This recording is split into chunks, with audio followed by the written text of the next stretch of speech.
For this project, I spoke to David Gauntlett, who is a professor of creativity and design at the University of Westminster.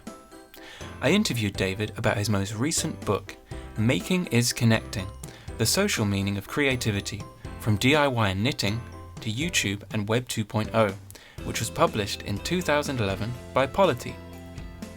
This optimistic book examines the positive effects of creative acts for individuals and therefore society.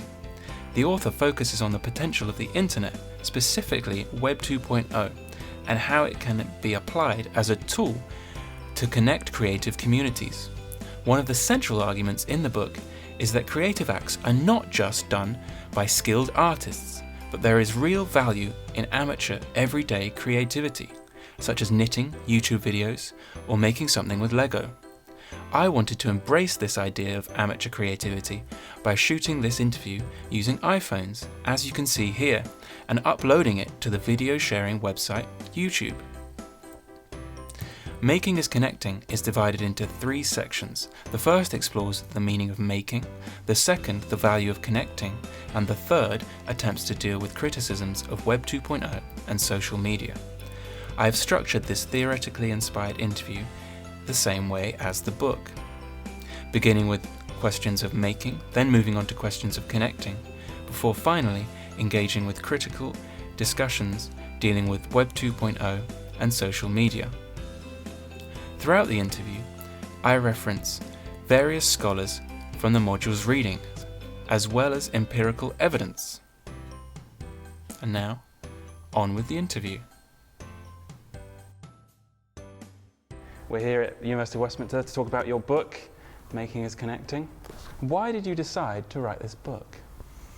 I thought there was something interesting going on, I guess, about there was a rise of people doing hands-on, real-world, crafty kind of stuff. Seems to be a rise of interest in craft and making in general. There's the rise of like YouTube and social media essentially, and so you see a lot of people making and sharing things online, a growth in people making and sharing things offline or doing offline stuff and then sharing it online, so that interesting integration between the two. And so I wanted to talk about that. So your book is about the value of connecting and making. What was the last thing that you made? The most recent thing I made? I did some Lego playing this very morning with my son, and so we built a little vehicle thing with lots of different bits and bobs on it. In the beginning of your book, you start with the offline world, with the work of John Ruskin and William Morris. However, Ruskin and Morris are talking about creativity in relation to work, and Web 2.0 users are spending their leisure time. Are Web 2.0 users working in their leisure time? Well, Ruskin and Morris, they do talk about it in the context of work, but also they're both keen on people making things because it's what they want to do, the passion of the maker. You get a strong thing in Ruskin about the spirit of the maker doing something which is kind of going off-piste in terms of what they maybe should be doing as a craftsman. And so it's that passion for making that I got from Ruskin and Morris. You know that you take from the work of Ivan Illich that making changes in everything. What are some examples of social change that have arisen from online creativity? I'm talking about changes within people's everyday lives and sort of sense of engagement in the world. So that if people feel more engaged in their lives, they feel more able to create and to not just be consumers, but to recognise that instead of consuming stuff, they can be makers of things in the world.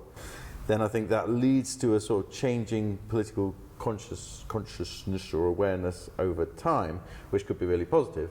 But I'm not especially talking about things where people have made some obvious big political change. It's more about on the everyday life level, where people feel more empowered and engaged, and they know that they don't just have to buy stuff made by professionals, but they can make things for themselves.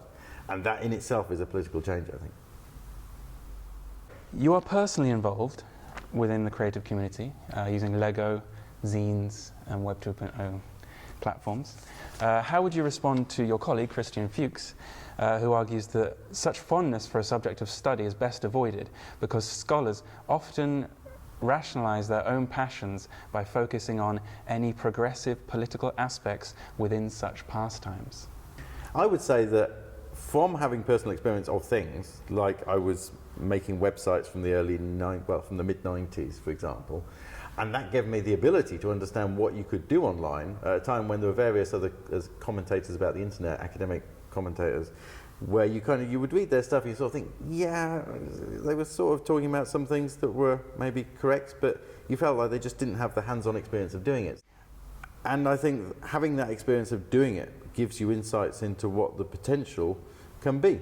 And I don't think there's anything wrong with looking for the potentials within a technology. Memes have become a popular form of media on the internet. John Norton defines a meme as an infectious idea which replicates itself, and Henry Jenkins uses the term spreadable to describe the modern phenomenon known as sharing. My question to you is connecting alone valuable without making? I think there's value to connecting, of course, but I like the making as well, or I think the making is an important part of it. Where people are sharing stuff online that's been made by other people, for one thing, that's just easy to do. You tend to just have to click like one button to do that. But I think the important and powerful stage is where people are making it themselves. And so being able to be part of a sort of creative culture, I think, is good for people and is good for the health of a society if you've got people who are making things rather than being mere consumers of things. I think it's a straightforward, positive situation there. Yeah, on the topic of creative communities and creative societies, Ivan Illich, he believes that people thrive in communities of love and sharing and creativity. You link this to YouTube. However, a recent study has concluded that comments on the site are in fact disproportionately negative compared to other professionally focused video sharing sites. Would Illich describe YouTube as such a community? Well, YouTube is kind of problematic for that reason, and the internet is just a sort of reflection of what people are like, unfortunately. So you can, if I'm saying something positive about the internet, you can always have people going, oh, there's this, this and this, which is negative. And of course there is, because if we're talking about the world, well, then there's this, this and this, which is negative about the world. But there's also nice things in the world, and I don't think we should have to ignore positive and hopeful aspects of the world only to talk about the things that are going to make us miserable. You mentioned the power of the network once in the introduction to your book. Castell's theory of the network society describes the societal transition from hierarchical structures to horizontal networks. Why did you decide not to utilize the theory of Manuel Castells in your book? I think you don't really need it. I think Castells is saying something that's just quite obvious. So, I don't disagree with him, but I don't especially feel the need to be using him. You claim that personal collections through the internet will eventually lead to less time spent in front of a screen as people become more engaged with local communities. William Mitchell and other scholars theorize that geographical locations will become less consequential as flows of information become more important, eventually erasing issues of space. My question to you is, why would the users of networks that are able to reach around the world choose to limit their interactions to their local communities? I don't think it's a choice between the two. I think people do want to do both.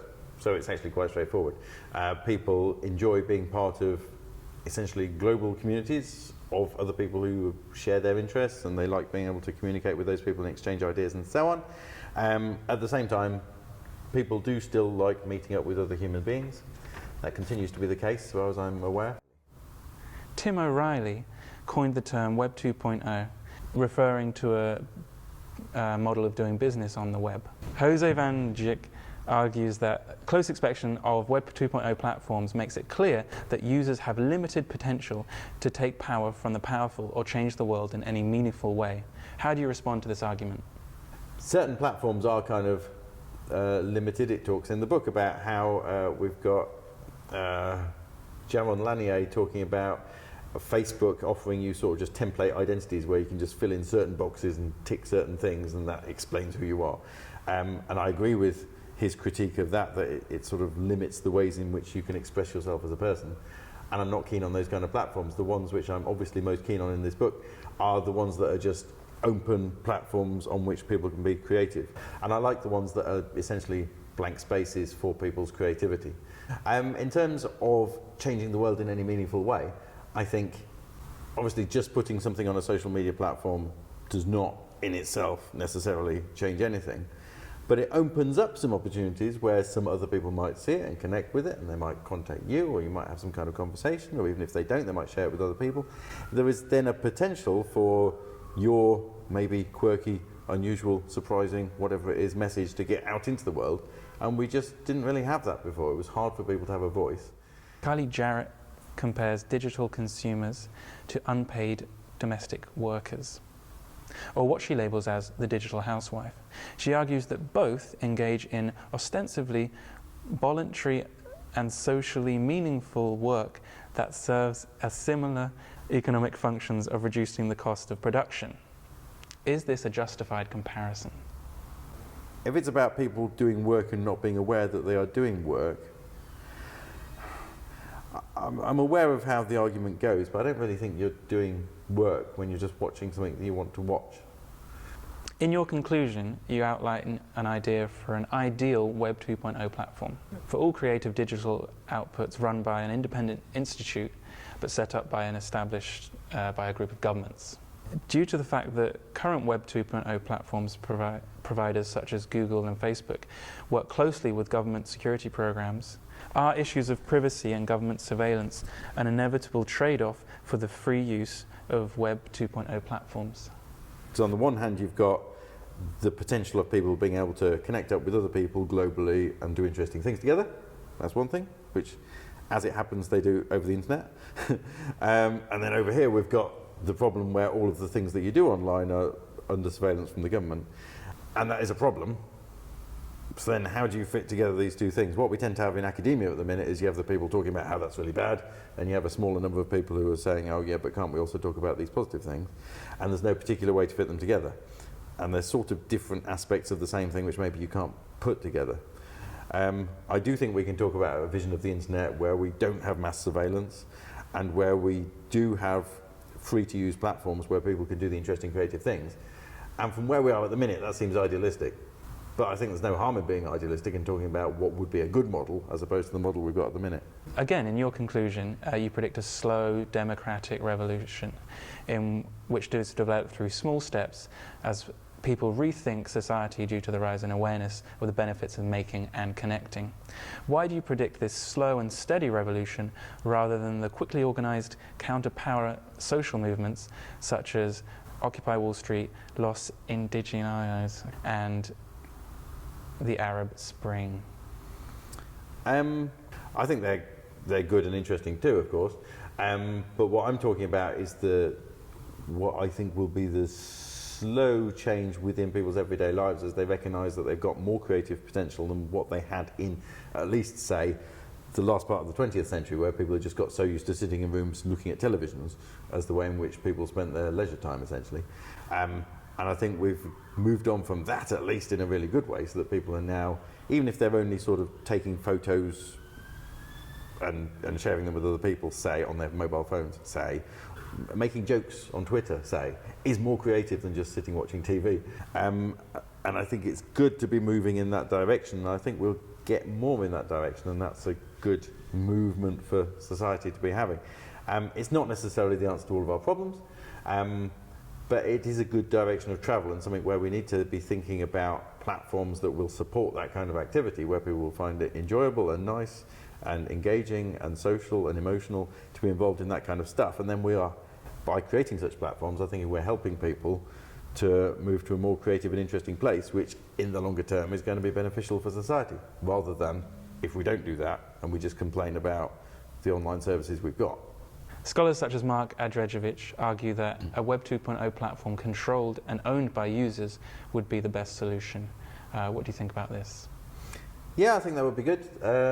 I'm not quite sure how this would work, but yeah, clearly a more collective model, a model where it's not about an external corporation essentially seeking to make profit, would be good and better. There's different ways you could think of organising it as well. You could think of one that's, in here I suggest that maybe some consortium of like national libraries might want to do it because they do other things that are quite surprising. There's always problems that come with whoever owns whatever platform you're talking about, typically. But yeah, I'm definitely in favour of publicly owned or user shared kind of platforms. That would be better. It would get us out of lots of the arguments we get bogged down in at the minute. Many of the reviews of your book mention your optimism. Less optimistic internet scholars such as Evgeny Morozov warn against those who predict that the web is humanity's saviour. He labels such thinkers as the solutionists and claims that such people gather information from books and appear to have no life experience and a poor grasp of human nature. How do you respond to Morozov?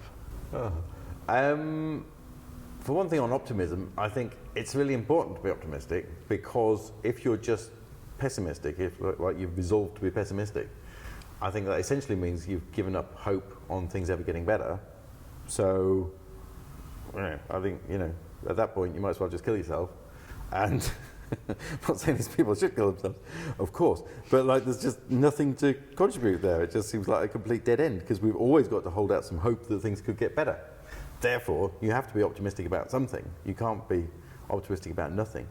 There's definitely got to be a conversation to be had around thinking about ways in which we might use technologies in certain ways which are going to be beneficial. You can obviously do that, and you can't dismiss the aspiration to do that as being foolish, because it's not. Because talking about what we can do with the technologies we have, human beings use technologies of all sorts all the time for doing many tasks constantly, and then thinking about how you might use those technologies to enable people to have happier lives is a thing we should be talking about. To conclude, as you've seen, David Gauntlett is optimistic about the potential of the internet to bring about real social change. However, in his book Making is Connecting, the author is hesitant to fully engage with criticisms of Web 2.0 platforms, essentially ignoring such arguments to discuss only the positives. In the interview, David stated that it is important to be optimistic and that there is no harm in being idealistic. However, it is crucial to address any issues before fully exploring the potential positives of Web 2.0. There is a critical argument that Web 2.0 is an exploitative business model. Scholars such as Fuchs, Tiziana Terranova and Evgeny Morozov point out that companies such as Facebook and Google create vast amounts of wealth from the free labour of their users. This has become known as digital labour. Instead of basing his argument on a theoretical framework, Gauntlett relies on subjective opinions, experiences, and feelings to assert that Web 2.0 is not exploitative. He could have bolstered his reasoning by utilising theories that challenge the digital labour argument, such as those put forth by Kylie Jarrett. Morozov's claim that some internet scholars are solutionists can be easily applied to Gauntlett's book, as it contains no evidence and is based purely on the work of other theorists. From this, the author concludes that Web 2.0 has the potential to bring about social change. Despite the fact that this book takes a purely theoretical approach, Gauntlett is very selective with the theories he chooses. The argument in Making is Connecting would have been aided if it were to draw from the prominent literature on network society theory, such as works by Manuel Castells and Jose Van Dijk. There are complex and multifaceted issues within Web 2.0 platforms, but David Gauntlett is only willing to take an optimistic view. This book would have been strengthened if the author were willing to grapple with the critical theories of social media and Web 2.0, rather than just focusing solely on the potential positives. Thank you for watching.